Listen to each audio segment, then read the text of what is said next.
তো গাইস আজকে তোমাদেরকে টোটাল গেমিং এর মতো থাম্বনেল করে দেখাবো, বানিয়ে তো দেখাবো, সঙ্গে শিখিয়েও দিব তোমাদেরকে গেমিং থাম্বনেল বানানো। আজকে তোমাদেরকে গেমিং থাম্বনেলটা পিক্সেল অ্যাপ থেকে বানিয়ে দেখাবো। তোমার যদি গেমিং চ্যানেল থাকে তাহলে এই ভিডিওটা প্রথম থেকে শেষ পর্যন্ত দেখতে থাকো। তো চলো আজকের এই ভিডিওটা শুরু করা যাক।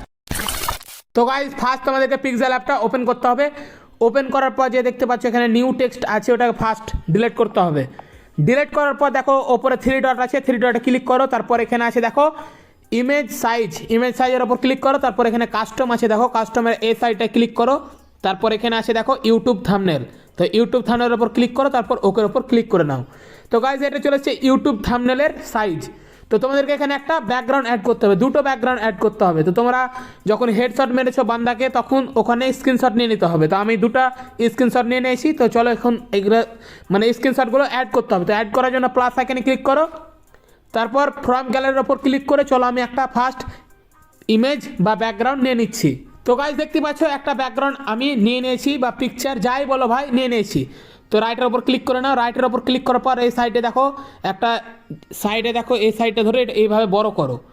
বড় করে নেওয়ার পর এইভাবে এই জায়গাটায় বসিয়ে নাও, সাইডে বসিয়ে নিলা। তারপর এটাকে করে নাও লক হয়ে গেছে। তারপর আবার প্লাস আইকনে ক্লিক করো, ফ্রম গ্যালারির ওপর ক্লিক করো।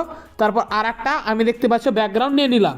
তারপর এটাকে ফার্স্ট তোমাদেরকে ক্রপ করতে হবে। তো ক্রপ করার জন্য দেখো এইভাবে সাইজটা ধরে এইভাবে এটা ক্রপ করে নেবা ফার্স্ট, মানে 2 নম্বর ইটাকে, মানে 2 নম্বর ব্যাকগ্রাউন্ডটাকে। তারপর রাইটের ওপর ক্লিক করে নাও। তারপর এই সাইডটা ধরো বড় করে নাও। বড় করে নেওয়ার পর এই জায়গাটায় বসিয়ে নিব আমি, আর একটু বড় করে নিই। তারপর গাইজ তোমাদের হিসাবে তোমরা করিও, আমি শুধু তোমাদেরকে জাস্ট দেখিয়ে দিচ্ছি। তারপর আবার লেয়ারের ওপর ক্লিক করো। তারপর আবার লক করে নাও। লক হয়ে গেছে আমাদের। এখানে তোমাদেরকে একটা বিজলির আইকন বা ওটাকে চিহ্ন বা লোগো বলে হয়, ওটা তোমাদেরকে অ্যাড করতে হবে। অ্যাড করার জন্য দেখো নিচে দেখো এ আছে, এর পাশে একটা গোল কালারের অপশান আছে, ওই অপশানটায় ক্লিক করো। তারপর এখানে দেখো লেখা আছে শেপসের ওপর ক্লিক করো। তারপর দেখো এই 4 কোণের পাশে একটা দেখো নিচে অ্যারোর অপশান আছে, ওখানে ক্লিক করো। ওখানে ক্লিক করার পর দেখতে পাচ্ছি এখানে একটা বিজলির আইকন এসছে বা চিহ্ন লোগো, এগুলো যাই বলো, এগুলো ভাই শেপস। তো এই বিজলির শেপসটাই ক্লিক করে নাও। ক্লিক করার পর এটা রাইটের ওপর ক্লিক করে নাও। রাইটের ওপর ক্লিক করার পর এইভাবে এটাকে বড় করে নাও। বড় করে নেওয়ার পর দেখতে পাচ্ছ এখানে লেখা আছে ক্রপের ওপর ক্লিক করো। তারপর এইটা ধরে নিচকাটটা দেখতে পাচ্ছ নিচে একটা অপশান আছে, এইভাবে এইদিকে রোটেট করে নিলাম আমি। রোটেট হয়ে গেছে। রোটেট করে নেওয়ার পর রাইটের ওপর ক্লিক করে নাও। রাইটের ওপর ক্লিক করানোর পর এই সাইডে দেখতেও পাচ্ছ এইভাবে রোটেট হচ্ছে। গাইজ দেখতে পাচ্ছ এইভাবে এটাকে বড় করে নাও। বড় করে নেওয়ার পর এই জায়গাটা রেখে দাও এইভাবে। তো গাইজ দেখতে পাচ্ছ আমাদের কিন্তু এই শেপসটা রাখা হয়ে গেছে। তো রাখা হয়ে গেছে, তার মানে এটাকে কী করতে হবে, রং করতে হবে। হালকা রং করবো, সাদাই থাকবে, বাট সাইডে একটু ইনার শ্যাডো মারবো। তো লোগোটার ওপর ক্লিক করো, মানে শেপসটার ওপর ক্লিক করো। সাইডে এইভাবে স্ক্রল করো। এই সাইডে স্ক্রল করে পাবা ইনার শ্যাডো, এখানে দেখতে পাচ্ছ গাইজ লাস্টের দিকে আছে, ওখানে ক্লিক করো। ওখানে ক্লিক করার পর এটা এনেবল করে দাও। এনেবল করে দেওয়ার পর এইদিকে দেখতে পাচ্ছ অফসেট এক্স, অফসেট ওয়াই এইভাবে আছে। তো এটাকে কমিয়ে দাও এইভাবে তোমাদের মতো তোমরা অ্যাডজাস্ট করবা, আমি শুধু তোমাদেরকে দেখিয়ে দিচ্ছি। এইভাবে করে নিলাম, ছাড়ো। তো তারপর গাইস লেয়ারের ওপর ক্লিক করো, আবার এটাকে লক করে নাও। লক করার পর এখানে কিন্তু আমাদের হয়ে গেছে, মানে 50%ই কাজ ধরে নাও বা 80%। এখন তোমাদেরকে টেক্সট অ্যাড করতে হবে। তো টেক্সট অ্যাড কীভাবে করবা, প্লাস আইকনে ক্লিক করো, ওপরে দেখো আছে টেক্সটের ওপর ক্লিক করে নাও। তারপর এই সাইডটা ধরে নিউ টেক্সটটাকে ডবল ক্লিক করো। ডবল ক্লিক করার পর এটাকে কেটে দাও। কেটে দেওয়ার পর এখানে আমি লিখবো হেডশট। তো গাইজ দেখতে পাচ্ছ আমি হেডশট লিখে নিয়েছি। আর হেডের পরে যে শটটা আছে, তো হেড পড়ার পরেই মানে একটু স্পেস দিয়ে দাও, দুটো স্পেস দিয়ে দাও। তারপর হেডশট লেখা আমাদের হয়ে গেছে। তারপর ওকের ওপর ক্লিক করে নাও। ওকের ওপর ক্লিক করার পর এই ধারটা ধরে বড় করে নাও। বড় করার পর এটাকে এখানে ফার্স্ট আমাদেরকে কী করতে হবে, ফন্টটা চেঞ্জ করতে হবে। তো মানে টেক্সটের ওপর ক্লিক করো। তারপর এর অপশানে যাও, সাইডে স্ক্রল করো। স্ক্রল করার পর এখানে পাবা ফন্টের ওপর ক্লিক করে নাও। তারপর এখানে আছে দেখো মাই ফন্টের ওপর ক্লিক করে নাও। মাই ফন্টে তোমরা যদি অ্যাড করে রাখো তাহলে মাই ফন্টে পেয়ে যাবা, না হলে তোমাদেরকে এই পিক্সেল অ্যাপেরই ফন্টগুলো ইউজ করতে হবে। তো আমার অ্যাড করা আছে, তো মাই ফন্টে গিয়ে আমি পেয়ে যাবো। তো গাইজ দেখতে পাচ্ছি এই ফন্টটা আমি নিয়ে নিলাম। তারপর ওকের ওপর ক্লিক করে নেব। ওকের ওপর ক্লিক করার পর এটাকে বড় করে নিব। বড় করার পর এইভাবে রেখে দাও। এইভাবে তোমরা রেখে দেবা, ঠিক আছে। রেখে দেওয়ার পর কিন্তু আমাদের হেডশট লেখা হয়ে গেছে, যেরকমটা তোমাদেরকে বললাম। তারপর হেডশটের ওপর ক্লিক করো, মানে টেক্সটের ওপর। তারপর সাইডে স্ক্রল করো। স্ক্রল করার পর এখানে পেয়ে যাবা ব্যাকগ্রাউন্ডটাকে এনেবল করে দিতে হবে ফার্স্ট।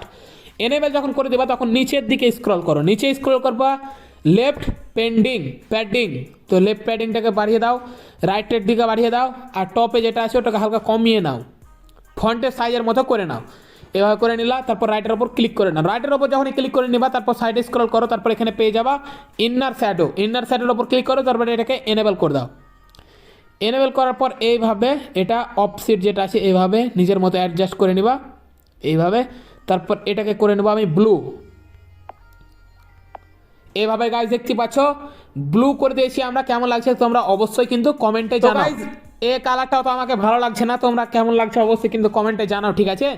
তারপর আমি দেখো কালারটা চেঞ্জ করবো, তো কালারটা চেঞ্জ করার জন্য কালারে যাও, কালারে গিয়ে কালারটাকে করে নেবো আমরা ব্লু করে নিলাম। রাইটের ওপর ক্লিক করে নাও, তারপর সাইডে স্ক্রল করো, তারপর যেটা ইনার শ্যাডো আছে ওটাকে এনেবেল তো আছে তখন থেকে, এটা করে নেবো সাদা। তো কেমন লাগছে অবশ্যই কিন্তু তোমরা কমেন্ট করে জানাইও, কেমন লাগছে অবশ্যই কিন্তু কমেন্ট করে জানাও। এখানে তোমাদেরকে অ্যারো অ্যাড করতে হবে, তো অ্যারো অ্যাড কীভাবে করবা? তো প্লাস এখানে ক্লিক করতে হবে, ফ্রম গ্যালারিতে তোমার যদি ফন্ট মানে অ্যারো থাকে তাহলে ওখান থেকে পেয়ে যাবে। তো চলো আমি একটা ফন্ট মানে অ্যারো নিয়ে নিচ্ছি। তো গাইজ দেখতে পাচ্ছ এই অ্যারোটা আমার ডাউনলোড করা ছিল, এই অ্যারোটা নিয়ে নিয়েছি। তারপর রাইটের ওপর ক্লিক করে নাও, রাইটের ওপর ক্লিক করার পর এইভাবে যে যত সব আছে ওগুলো আগে লক করে নাও, মানে অ্যারোটা ছাড়া লক করে নিলাম সব। তারপর অ্যারোটাকে হালকা ছোটো করো, এবার ছোটো করে এই কিলটার ওপর রেখে দাও, মানে যেটা হেডশট মানে কিল হয়েছে বা নক হয়েছে ওটার উপর রেখে দাও। এটাকে ধরে কপি করে নাও, কপি করে আবার এই জায়গাটায় বসিয়ে নাও এই দিক থেকে। তো গাইজ কেমন লাগছে অবশ্যই কিন্তু তোমরা কমেন্টে জানাও। আর এখানে একটা আমরা হেডশটের আইকন লাগাবো, হেডের পাশে দেখো একটা ফাঁক আছে, ওই ফাঁকে একটা আমরা ইমোজি অ্যাড করবো। তো কি ইমোজি তোমরা ওটা গেস করো। তো গাইজ এই কিলের ইমোজিটা তোমাদেরকে কথা বলছিলাম, কেমন লাগবে এখানে অবশ্যই দেখো, তারপর দেখে কমেন্ট করে জানাও। দেখতে পাচ্ছ গাইজ একদম তুখার লাগছে দেখতে, তুখার। এখানে আমাদের কিন্তু থাম্বনেল কমপ্লিট হয়ে গেছে। আরও তোমরা চাইলে ইমোজি অ্যাড করতে পারো, আমি আর করে দেখাচ্ছি না। তো এটাকে এক্সপোর্ট করতে হবে আলট্রাতে, ফুল এইচডিতে এক্সপোর্ট করতে হবে। তো এক্সপোর্ট করবে কীভাবে? দেখো ওপরে 3 ডট আছে, 3 ডটে ক্লিক করো, তারপর এখানে দেখো আছে এক্সপোর্ট ইমেজ সাইজের ওপর এক্সপোর্ট ইমেজ লেখা আছে, এক্সপোর্ট ইমেজের ওপর ক্লিক করো। তারপর এখানে আছে দেখো কাস্টমের ওপর ক্লিক করো, তারপর দেখো নিচে আছে আলট্রাতে ক্লিক করো, তারপর সেভ টু গ্যালারি করে নাও। তোমার এই যে থাম্বনেলটা করলা এটা গ্যালারিতে চলে গেছে, তারপর ইউটিউব ভিডিওতে আপলোড করে দাও। এই পর্যন্তই ছিল, আশা করি তোমরা শিখে গেছো। ভালো লাগলে কমেন্ট করে দিও, চ্যানেলে যারা নতুন আছে সাবস্ক্রাইব করে দিও। তো চলো দেখা হচ্ছে নেক্সট ভিডিওতে, ততক্ষণের জন্য গেলাম কন্টেন্ট খুঁজতে।